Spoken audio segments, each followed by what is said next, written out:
All right, we got my homie, one of my favorite people in the lobby today, Briann January. Bree, welcome. Appreciate you coming. I don't know, I was telling Matt earlier, I was saying like, man, like when I got to Indy, for me, my whole career changed. And I was like, Bree made me a better player. Like just the way you know the game, the great teammates you are, the leader you are. So just wanted to start off with saying like, you know, you're my girl.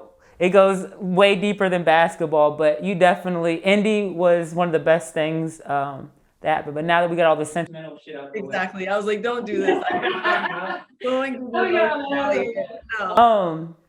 When did you know this was going to be the last year? Because you still got more in the tank, but when did you decide? about like this much left in the tank. But I don't know. I mean, I think I had a little bit of a feeling at the end of last year. And it mostly has to do with my body, you know, and it kind of is getting to the point where I can't play the way I want, you know, or do the things I want to do. And I'm like, that kind of takes the joy out of it. And, you know, I still love this game, super competitive, want to go out there at night, but I also want to walk when I'm older. And, you know, it just felt right. You know, it just felt like time in my, you know, mostly a body thing, but I felt it, you know, I don't have a big aha moment, but it just felt like the right time to hang them up. And you're so lucky to be able to go out on your own terms. There's not a lot of players.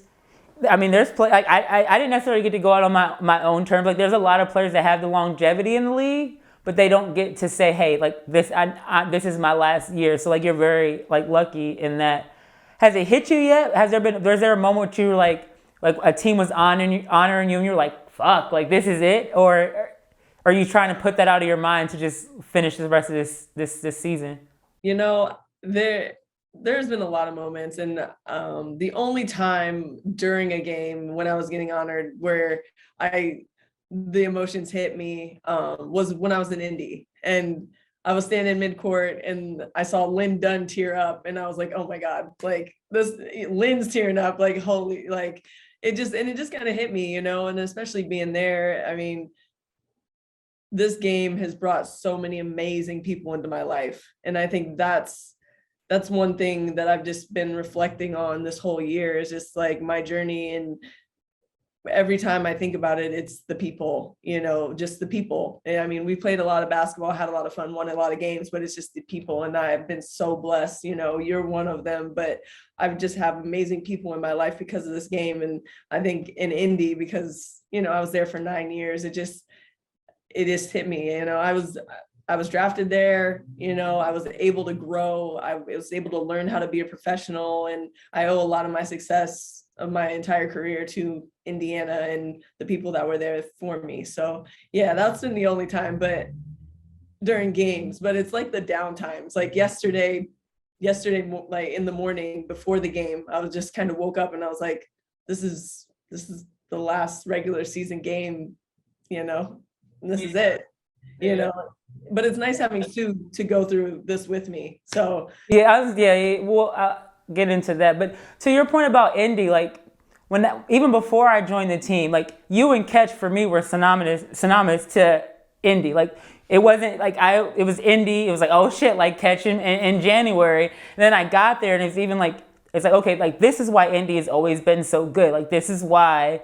And so I mean, we talked about it on last week's show, just kind of like the decline of Indy, how like it hurts. But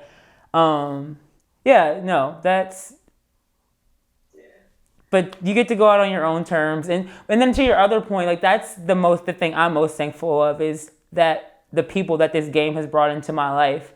You know, I've gone through some of the hardest times in my life the past year and a half, and you were one of those people there for me. Like it was my family that I've met through this game that have like kept me up. And then we're so lucky in that we play overseas. We have friends in different countries that I have lifelong friends in France and Hungary and all these different places. So it's a very unique experience. I feel like we're leaving my man Matt out the conversation. I'm sitting here like this is actually wonderful. Like maybe I shouldn't be here. Like you guys should just keep going. Go ahead, Matt. What question do you have for Bri? I'll let you go. I'm about to throw out a real question after a sentimental moment. I feel like a piece of garbage. Bri, anyway, you're prepping for a playoff series now, and it's once again the W is throwing a different type of playoff format at you. So what do you think about this first round matchup? Like not necessarily the actual matchup, but how the 3-game series is.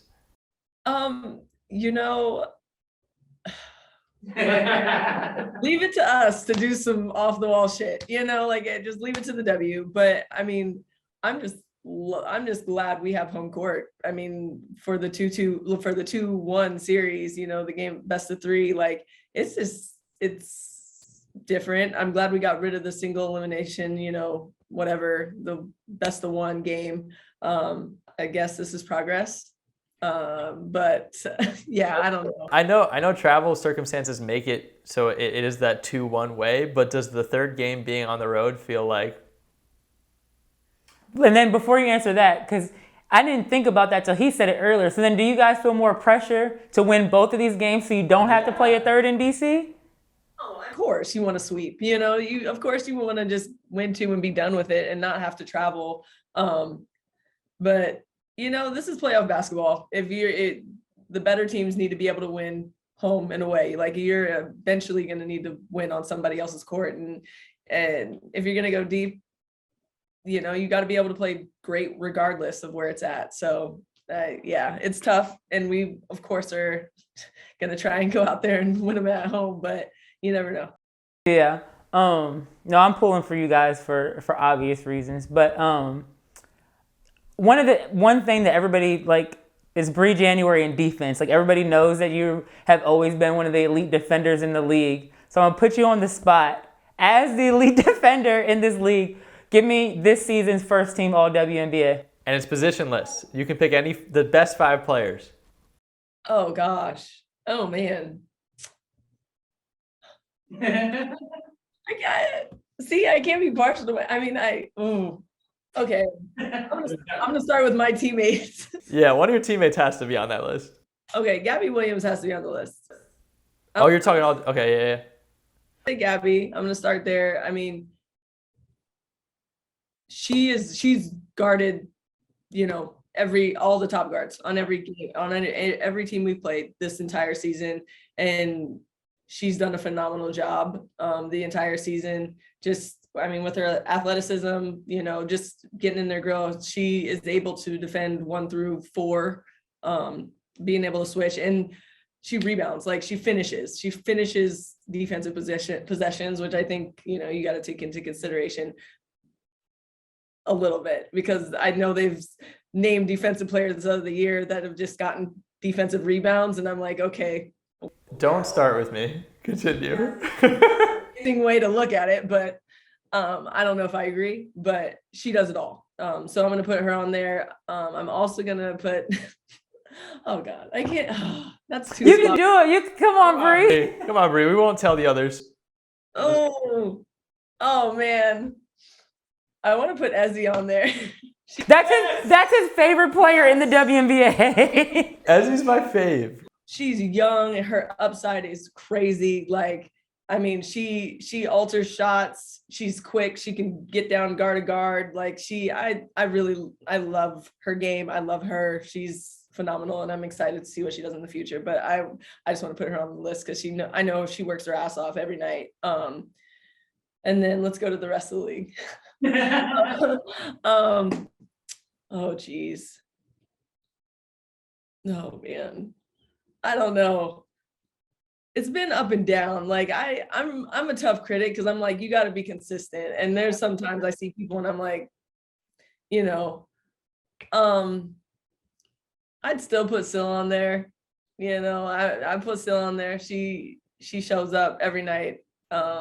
Is a defender blocking shots still to this day, which was, till the end of the season, which is impressive. And as regards, let's see. Oh God, I'm tough. I'm a tough critic. All right, well, you gave us three. We won't. All right, but I do have a follow-up question because before DT and Sue had their final matchup, that interview they did together, DT said like, I mean, I've seen firsthand you and DT's battles against each other, and I'm just like, yeah, like let's go, like this shit was so good. And DT said like you were the best like you were her toughest opponent. So your 13-year career, who's the top 5? Okay, I won't put. Oh, you don't have to give me 5. Your top 3 toughest guards, not necessarily guard position, but people that you had to guard. Here we go. Deanna Nolan. Tough. Like my rookie season, I was like, what? You want me to guard that? Like her? Like, yeah, no, tough. Cappy, she dropped 50 on me in the garden one time. Jeez. It was awesome. But it made me a better defender, like made me a better defender. And I mean, I put Diana on the list. I could actually give you a 5 on this. I'll put Diana on the list. I would put I honestly would put Lindsay Whalen on there because she was so like.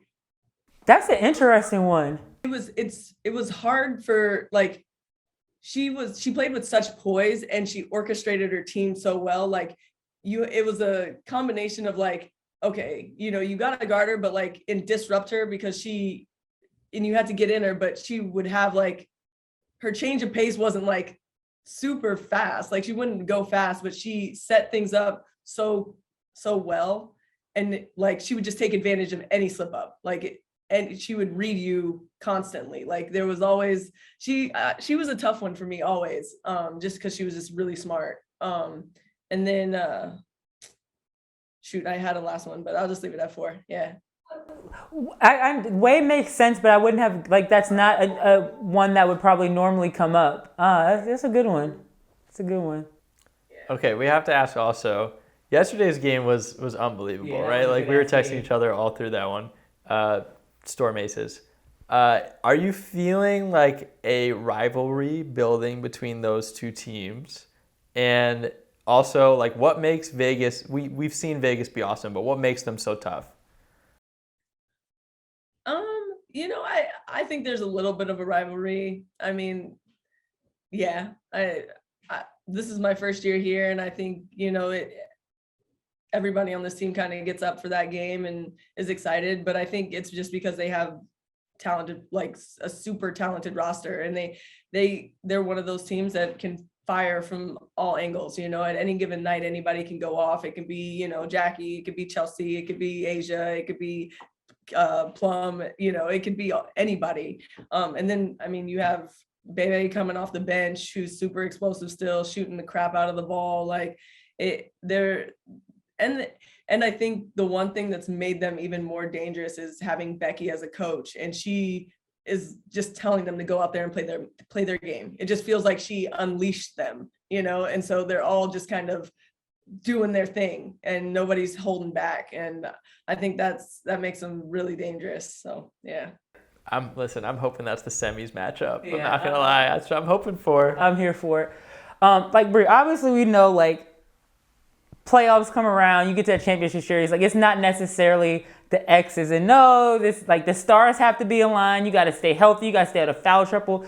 You have one off shooting night. Like I was telling Matt, like Catch's last game against Phoenix in the playoffs, like that game still haunts me because we just couldn't shoot the fucking ball that day. Like, but we were the better team because the W's going to W and it was single elimination. But I think one of the huge advantages you guys have, Seattle has this year is that you and Sue, like I was telling Matt, like you're one of the most brilliant basketball minds I've ever like been around and been fortunate to play with. And I think that now Sue comes out, they have you, and there's no drop off. Like if anything, it might even be elevated a little bit. So like how big an advantage do you think that it's like you guys have 2 extra coaches in you and Sue almost, and there's never any drop off. Like Sue comes out, then you're in, or if you're both in the floor, then it's just like, do you think that's going to play a big advantage like in this playoff run?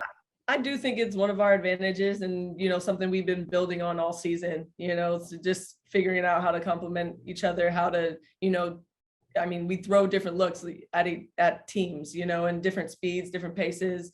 And I 100% think it was an advantage for us. And we've had a lot of shifting in our roster due to COVID in the beginning, and then adding people, losing a person. Like it's been tough to find some flow, but I feel like towards the end of the season, we were able to start building and kind of getting to where we thought we could get.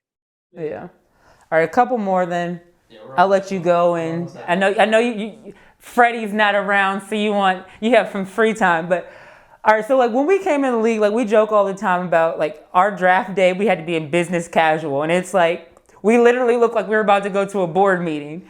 Now they're in red bottoms and like Balenciaga down and snapbacks and stuff, but we literally look like we're going to a board meeting. So obviously like the league has changed a lot since we first came in. What do you think, like you had your 13 seasons, what do you think the biggest hurdle is, or what the W needs to change in like these next 13 years or even shorter, like these next few years? I know like Matt and I talk a lot about, obviously, you know, like the visibility. The league only markets a certain, so that's an obvious. Is there something other than that like glaring to you that you think needs to be changed? It needs to be changed. I don't know. I mean, I think I feel like we might have talked about this before, but we have so many, I mean, and this goes along the lines of visibility, but like we have a league full of phenomenal women, and like with phenomenal talents, not only on the court, but off of the court, and like being able to tell their stories and be able to show their talents, you know, and really get to know them. And I mean, I feel like there's an even greater group we can inspire if people knew who we were, you know, and we could touch more people. But I just, it goes down to money, man. I mean, the fact that we have gone this far with the investment that we've had in our league, you know, it's incredible. You know, we've been given like this much, and we've created this amazing league, the best women's professional league in the States. And I think, you know, as we continue to get more investment into our league, we're going to be able to kind of broaden those things and just grow that way. So I just, you know, we gotta get people to invest, which I think is coming because our talent is coming up. Yeah. I agree. All right, Bree, I know you got a playoff series to deal with, and hopefully it goes long. But after it's eventually going to end, what's next for you? Well, I'm not going too far from the court. I'm looking to coach at the pro level right now, exploring some different options on the men and women's side. So I'm excited. I'm excited for that. After my 2 years at Arizona State coaching there, I just fell in love with it, you know, and I found something that, you know, fueled me and, you know, kind of lit that fire, similar to what it felt like to be on the court. So I'm excited to make that next step. Do you want to make the W your North Star? Do you want to come back and coach the W? I mean, I would love to. You know, I do think that is something I would want to do, just to be a part of the growth of this league. You know, I feel very blessed to have had such a fortunate career, and I want to help other players have the same experience. You know, I want to help them have a long, successful career, and, you know, help them accomplish whatever it is on or off the court. So, yeah. Well, Bree, you know how much you mean to me, how much I love and care about you. You were leaving this game in a much better place than it was when we first came in that league, draft day 2009. Yeah. I'm pulling for you guys. I really am. I would love for you. We'll see. For you guys to for real. Like, what athlete doesn't want that storybook ending to go out on a championship? And then obviously, like, you're fam to me. Like, I want you to go out like that. But no, for real. Like, you had an amazing career. You have defied the odds. You weren't one of those players that always got the hype, but you got the shit done. Like you're leaving this game in a better place, and that's all that any of us could ask for in this game. You've had a great long-ass career, and you've impacted both on and off the court, and that's all you can ask for, and we appreciate you. Seriously, from a fan level too, thank you. Thank you very much. Thank you. So Freddie and Tasha said, hey. I will for sure. All right, thanks, Bree. Take care, Bree. Bye, y'all.